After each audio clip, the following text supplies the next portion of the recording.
New this morning, drowning is the second leading cause of unintentional injury and death for kids in Arkansas. Almost 2/3 of those drownings occur during the summer months. And that's why I talked with experts on how to make sure your kids stay safe this summer.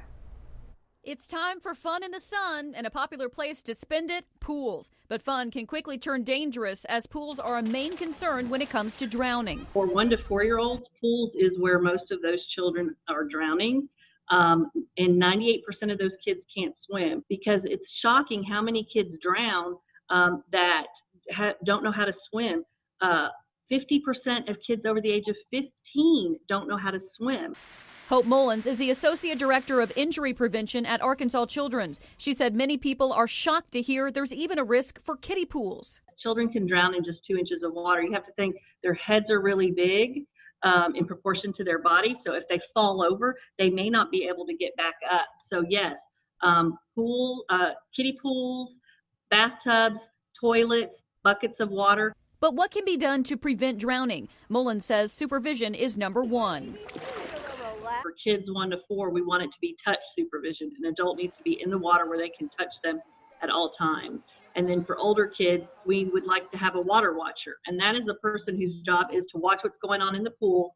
And that's their sole function. They're not on their phone. She recommends preparing too. Getting kids swimming lessons as early as possible is a top priority. For at-home pools, parents should teach kids to ask before they go in the water, remove toys and steps, and put up a fence with a self-locking gate. There are even alarms you can buy that will ring if someone is accessing a pool area. Being aware of what's going on will go a great way to making water safe.